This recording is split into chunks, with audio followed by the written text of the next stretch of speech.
2020 St. Thomas Men's Basketball League Championship game. Elgin Chrysler, the top seed, at 23-6 coming in against Elgin Realty, the second seed at 18-11 overall.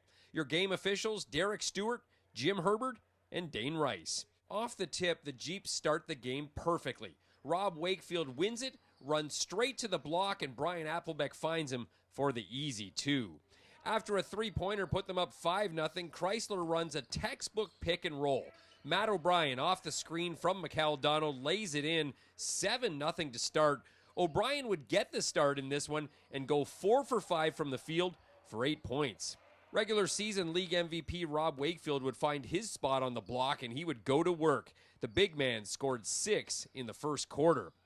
Veteran captain Brian Applebeck was not only dishing him out, he was knocking him down as well. A pair of threes in the first quarter had the Jeeps out to a whopping 25-8 lead. The Realtors would start to turn it around from there, ending the quarter on a 6-0 run, but still trailed 25-14 after the opening frame. In the second, Brandon Smith and Adrian Karstelovian would hook up twice for easy ones. Smith with 5 dimes in the game, while Karstelovian scored 8 of his 13 points in that second quarter. The Realtors would pull their way back into the game as they started to solve Elgin Chrysler's zone defense. Mike Morrison also buried a 3 on a nice pass to the wing from Alex Neef. And then Nick Lawrence from the corner with a long-range shot of his own. They would cut the deficit to as little as 5 at 38-33. However, right before the half, Donald gets into the paint and with a nice move drops an easy 2. Then Applebeck beats the pressure when the help comes. A great drop-off to Levi Tyrell. The Jeeps would lead 42-35 at the break. But when the third quarter started, the regular season champs put the pedal to the metal. When the double came for Wakefield, he hits Mike Crosby straight on for 3.